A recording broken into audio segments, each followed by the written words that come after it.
सबसे पहले इस चैप्टर में हमें पोजीशन, पाथ लेंथ जिसको हम लोग डिस्टेंस कहते हैं, और डिस्प्लेसमेंट को जानना बहुत ज़रूरी है।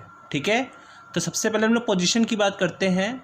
तो पोजीशन क्या होता है, अगर हमें किसी भी ऑब्जेक्ट की पोजीशन बतानी है तो कोई ना कोई एक हम रेफरेंस पॉइंट लेंगे, उस रेफरेंस पॉइंट से ही हम उसकी पोजीशन बता पाएंगे।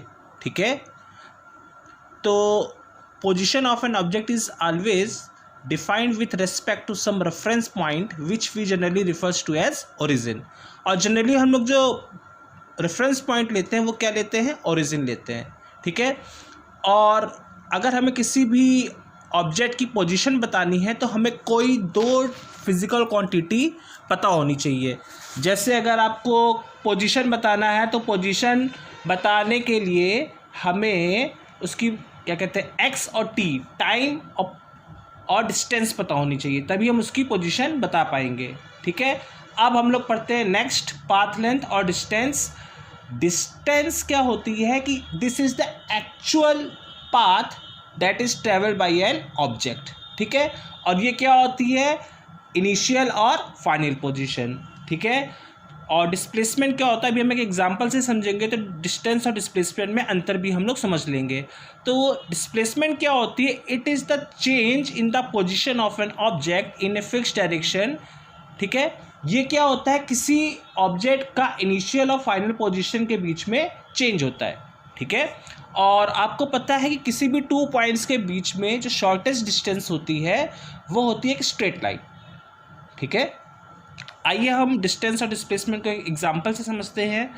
इस फिगर में देखिए, अगर मुझे ए से बी तक जाना है तो एक तो मैं सीधे स्ट्रेट लाइन के थ्रू जा सकता हूं, और एक क्या है, ए से सी गया फिर सी से बी गया, एक ये पाथ हो सकता है, और एक पाथ क्या हो सकता है, ए से डी जाऊं फिर डी से बी जाऊं।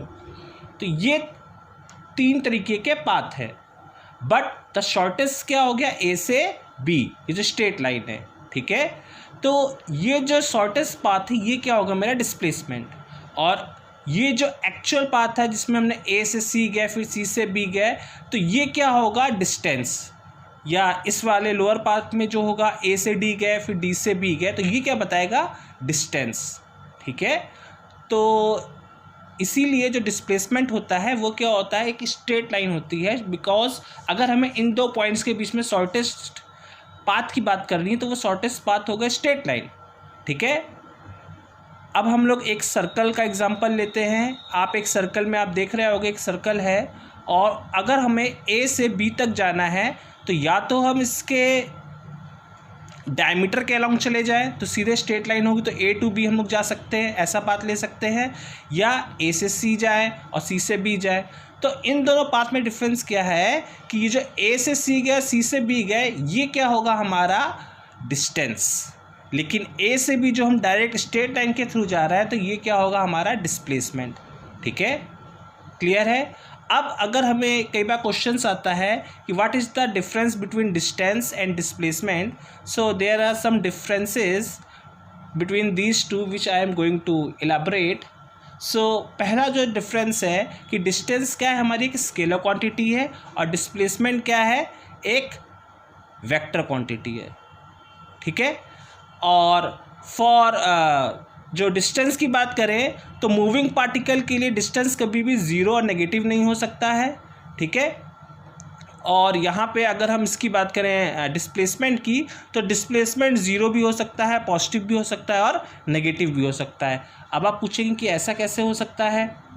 ठीक है, ऐसा ऐसे हो सकता है कि आप इस एग्जांपल में देखो तो यहाँ पे जो ए से बी तक का जो हमने पाथ लिया है, ठीक है, अगर हम इस पार्टिकल को ए से चले सी से गए और बी से गए तो ये क्या होगा, मेरा डिस्टेंस। तो इस डिस्टेंस में क्या होगा, ज़ीरो नहीं हो सकता है। ठीक है, तो डिस्टेंस की बात क्लियर हो गई। अगर इसी पार्टिकल को ए से बी गया और वापस ए पे आ जाए, ठीक है, ठीक है, इस सरकमफ्रेंस से होता हुआ ए से सी गया सी से बी गया और फिर वापस इसी सरकमफ्रेंस से होता हुआ वापस ए पे आ जाए, तो इसका डिस्प्लेसमेंट क्या हो जाएगा, ज़ीरो, बिकॉज इनिशियल और फाइनल पोजीशन इसकी क्या हो गई, सेम। ठीक है, बट इसकी डिस्टेंस तो होगी, और वो डिस्टेंस कितनी होगी, इसका पैरामीटर दैट इज 2πr। ठीक है। तो इसलिए इस पॉइंट में ये कह रहा है कि जो मेरी डिस्टेंस होगी वो कभी भी ज़ीरो नहीं होगी, ठीक है, और नेगेटिव नहीं होगी, लेकिन डिस्प्लेसमेंट ज़ीरो, पॉजिटिव और नेगेटिव हो सकती है, ठीक है। थर्ड पॉइंट कह रहा है for moving particle distance can never decrease with time. Obvious सी बात है, ये हमेशा इंक्रीज ही करेगा। Decrease in displacement with time means that body is moving towards the initial position. अगर हमारी डिस्प्लेसमेंट डिक्रीज हो रही है तो इसका मतलब क्या है, मेरी बॉडी क्या हो रही है, इनिशियल पोजीशन की तरफ मूव कर रही है। जैसे कि अगर हम यहाँ पे बात करें इस फिगर में, तो हम ए से बी गए, ठीक है, तो ये क्या बता रहा है, डिस्प्लेसमेंट बता रहा है, पॉजिटिव डिस्प्लेसमेंट। अगर हम यहाँ से बी से अगर यहाँ पर आने लगेंगे तो वेक्टर क्वांटिटी है, तो क्या होगा, डिस्टेंस क्या होगी, डिस्प्लेसमेंट डिक्रीज होगी। आपका फोर्थ जो है, the distance is either equal और greater than displacement but never less than displacement. Magnitude of the displacement less than और इक्वल टू डिस्टेंस। ऑब्वियस सी बात है, आप इस फिगर में देख रहे हो ए सी बी, एक ये पाथ था, ये पाथ बता रहा था आपको डिस्टेंस, और ए टू बी जो पाथ था वो क्या बता रहा था आपको, डिस्प्लेसमेंट।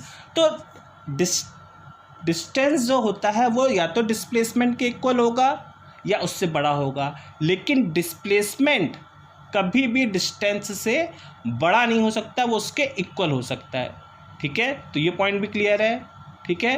अब हम लोग बढ़ते हैं अपने अगले टॉपिक्स की तरफ। अब हम लोग पढ़ते हैं speed. The distance travel by an object per second is called speed. It is also defined as the rate of change of position. कहने का मतलब क्या है कि अभी हम लोगों ने डिस्टेंस पढ़ा था और डिस्प्लेसमेंट पढ़ा था, तो उस डिस्टेंस को ट्रैवल करने में जितना समय ले रहा है उसके रेशियो को हम क्या कहेंगे, स्पीड कहेंगे, ठीक है। और जैसा हमने अभी पढ़ा था कि डिस्टेंस क्या था, मेरी एक स्केलर क्वांटिटी, तो यहाँ पे डिस्टेंस आया है फॉर्मूले में, तो मीन वाइल क्या हो जाएगा, स्पीड भी हमारी एक स्केलर क्वांटिटी हो जाएगी। डिस्टेंस की यूनिट होती है मीटर और टाइम की होती है सेकेंड, तो इसकी यूनिट हो जाएगी आपकी मीटर पर सेकेंड, और इसका डायमेंशन फॉर्मूला हो जाएगा LT-1, ठीक है। अब हम लोग पढ़ते हैं वेलोसिटी, ठीक है। It is the rate of change of displacement of an object, कि किसी भी ऑब्जेक्ट का जो डिस्प्लेसमेंट हो रहा है वो जिस रेट से चेंज हो रहा है उसे हम लोग क्या कहते हैं, वेलोसिटी। अगेन स्पीड और वेलोसिटी एक तरीके से क्या है, थोड़ा सा डिफरेंस होता है इनमें, कि जो स्पीड होती है वो डिस्टेंस अपॉन टाइम होता है, और जो वेलोसिटी होती है वो क्या होती है, हमारी डिस्प्लेसमेंट अपॉन टाइम, ठीक है। यहाँ पे क्या होगा, डिस्प्लेसमेंट अपॉन टाइम। और डिस्प्लेसमेंट कैसी क्वांटिटी है हमारी, वेक्टर क्वांटिटी, तो मीनवाइल हमारा वेलोसिटी भी कैसी क्वांटिटी हो जाएगी, एक वेक्टर क्वांटिटी, ठीक है। तो अब जो इसका डायमेंशन होगा और जो इसकी यूनिट होगी वो भी क्या होगी, स्पीड की तरह होगी, और वो क्या होगी, मीटर पर सेकेंड क्या होगा, इसकी यूनिट होगी, और LT-1 क्या होगा, इसकी डायमेंशन, ठीक है। तो ये बेसिक डिफरेंस है दोनों के बीच में। अब हम लोग पढ़ेंगे average speed, average velocity and instantaneous speed and instantaneous velocity. तो इसको पढ़ने से पहले हम लोग एक एग्जांपल देखते हैं। तो ये एग्जांपल देख रहे हैं, इसमें दो फिगर हैं। इस फिगर को अगर आप देखें तो A और B के बीच की डिस्टेंस जो है वो है 6 मीटर, और इस डिस्टेंस को ट्रैवल करने में ले रहा है ये 3 सेकेंड, ठीक है। तो अगर हम इस पाथ पे वेलोसिटी की बात करें तो वेलोसिटी क्या होगा, डिस्टेंस अपॉन टाइम होता है, तो इसकी वेलोसिटी हो जाएगी 6/3, डेट इज़ 2 मीटर पर सेकेंड, ठीक है। अब दूसरे केस की हम बात करते हैं। सेम ऑब्जेक्ट है, सेम पाथ पे ट्रेवल कर रहा है, और A से B की जो डिस्टेंस है वो 6 मीटर है, और A से B तक जो टोटल टाइम लग रहा है वो भी क्या है, 3 सेकेंड है, ठीक है। लेकिन अगर हम कोई पर्टिकुलर C पॉइंट की बात करें और इस पॉइंट C पे, और अगर हम ये पूछना चाहें कि इसकी वेलोसिटी क्या है, ठीक है, तो वो जो वेलोसिटी होती है उसको हम लोग एक तरीके से इंस्टेंटेनियस वेलोसिटी कहते हैं, ठीक है। तो ये एग्जाम्पल के बाद आइए हम लोग इसकी बेसिक डेफिनेशंस देखते हैं क्या होती हैं। तो सबसे पहले हम लोग पढ़ते हैं एवरेज स्पीड। तो एवरेज स्पीड क्या होता है, it is the ratio of the total path length transversed and corresponding time interval means average speed क्या हो गई, total distance cover upon total time taken. तो एवरेज क्या हो जाएगा, delta x upon delta t. मैंने कोई पाथ में कोई ऑब्जेक्ट ट्रैवल कर रहा है तो टोटल डिस्टेंस और उस टोटल डिस्टेंस को ट्रैवल करने में जितना भी टाइम लगता है उसे हम लोग कहते हैं एवरेज स्पीड। ठीक इसी तरीके से अगर हम एवरेज वेलोसिटी की बात करेंगे तो एवरेज वेलोसिटी क्या हो जाएगी, तो average velocity is the displacement divided by the time interval in which the displacement occur. So average velocity क्या होगी, total displacement upon total time taken, मतलब उस डिस्प्लेसमेंट में कितना टाइम लिया गया है उसको हम लोग क्या कहेंगे, एवरेज वेलोसिटी। और इसको किससे रिप्रेजेंट करते हैं, vector v equal to delta vector x upon delta t, is it. तो ये हो गया आपका average speed and average velocity. अब हम लोग पढ़ते हैं इंस्टेंटेनियस स्पीड और इंस्टेंटेनियस वेलोसिटी। ठीक है, तो इंस्टेंटेनियस स्पीड जो होती है आपकी, the speed of an object at an instant of time is called instantaneous speed. Means जैसा भी हमने ऊपर एग्जाम्पल में भी कहा था कि किसी पर्टिकुलर टाइम पे उसकी स्पीड क्या थी, पूरे इंटरवल पे नहीं बात कर रहा है। अगर हमारा 10 सेकंड का मोशन हो रहा है तो अगर वो 8 सेकंड पे पूछे या 7 सेकंड पे पूछे तो उसकी जो वेलोसिटी होगी 7 सेकंड पे वो इंस्टेंटेनियस वेलोसिटी होगी या इंस्टेंटेनियस स्पीड होगी। तो अगर वहाँ पे डिस्टेंस होगा तो वहाँ पे हम इंस्टेंटेनियस स्पीड की बात करेंगे, और अगर हम इंस्टेंटेनियस वेलोसिटी की बात करें तो the instantaneous velocity of a particle is the velocity at any instant of time or any point of its path। Means उसके जो डिस्प्लेसमेंट था, ठीक है, उस पार्टिकल का जो उसने पाथ ट्रेवल किया है उसका जो डिस्प्लेसमेंट था, उस डिस्प्लेसमेंट के किसी पर्टिकुलर टाइम टी पर उसकी जो वेलोसिटी होगी that is an instantaneous velocity. ठीक है, और अगर हम इसका एग्जांपल से समझना चाहें तो हम जो गाड़ी चलाते हैं जो उसमें स्पीडोमीटर होता है वो जो स्पीड बताता है दैट इज इंस्टेंटेनियस। ओके, सो ये कुछ बेसिक्स डेफिनेशन है जो बहुत ज़्यादा यूज़ होती हैं, इसको दिमाग में रखना बहुत ही ज़रूरी है।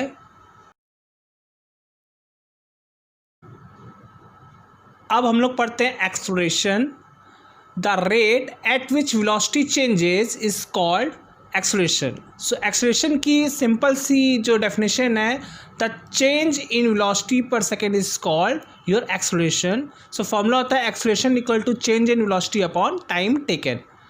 तो अगर हमने माना कि एक ऑब्जेक्ट है उसकी इनिशियल वेलोसिटी क्या है u और फाइनल वेलोसिटी क्या हो गई v, और इस वेलोसिटी को चेंज होने में टाइम t ले रहा है, तो एक्सेलरेशन क्या होगा, v minus you upon T. Means final velocity minus initial velocity upon time taken. ठीक है, और एक्सेलरेशन की जो यूनिट होगी वो होगी मीटर पर सेकेंड स्क्वायर, और इसकी जो डायमेंशन होगी वो होगी LT minus 2। Again acceleration is a vector quantity. और अगर हम, जैसे आप लोग कई बार सुनते होंगे कि गाड़ी में एक्सेलरेटर होता है, तो एक्सेलरेटर से जब एक्सेलरेट करते हैं तो गाड़ी की स्पीड क्या होती है, इंक्रीज़ होती है, और जब एक्सेलरेटर को डाउन करते हैं तो गाड़ी की स्पीड क्या होती है, डिक्रीज़ होती है। तो जब हम एक्सेलरेशन मीन्स जब नेगेटिव हो रहा है तो हम क्या बोलते हैं, रिटार्डेशन और डिक्सेलरेशन। ठीक है, तो ये क्या हो गए टाइप्स ऑफ एक्सेलरेशन। अब हम लोग यूनिफॉर्म एक्सेलरेशन की बात करते हैं। What is uniform acceleration, average acceleration and instantaneous acceleration. So if an object undergoes equal change in velocity in equal time interval is called uniform acceleration। हमने अभी velocity पढ़ी थी, ठीक है, अगर वो वेलोसिटी क्या है, इक्वल टाइम इंटरवल में इक्वल वेलोसिटी क्या हो, चेंज हो रही हो, तो हम क्या कहेंगे, हमारी बॉडी में क्या है, यूनिफॉर्म एक्सेलरेशन। ठीक है, अगर हम एवरेज एक्सेलरेशन की बात करें, it is the change in the velocity divided by the time interval during which the change occur। means delta a equal to delta v upon delta t। during the time interval जो velocity होगी और उसके time के ratio को हम लोग क्या कहेंगे, एवरेज एक्सेलरेशन। ओके, सो इंस्टेंटेनियस, अगेन हमने जो भी कॉन्सेप्ट पढ़ा था इंस्टेंटेनियस का, इंस्टेंटेनियस स्पीड, इंस्टेंटेनियस वेलोसिटी, तो अगेन वही कॉन्सेप्ट लगेगा इसमें। इंस्टेंटेनियस मीन्स होता है किसी पर्टिकुलर टाइम टी पे, और वो टाइम बहुत ही स्मॉल होना चाहिए। तो अगर हम इस एवरेज एक्सप्लोरेशन पे टाइम लगा दें बहुत ही lambda delta t tends to 0 for small time interval के लिए, तो वो क्या हो जाएगा a=dv/dt। ठीक है, तो ये डिफरेंशियल इक्वेशन होगी एक्सप्लोरेशन की। ठीक है, तो ये कुछ बेसिक्स हम लोगों ने डेफिनेशंस पढ़ी, उसकी प्रॉपर्टीज़ पढ़ी, displacement, distance, speed, average speed, velocity, average velocity, instantaneous speed, instantaneous velocity, acceleration. So ये बहुत ही ज़्यादा यूज़ होने वाले हैं हमारे काइनेमेटिक्स के चैप्टर में।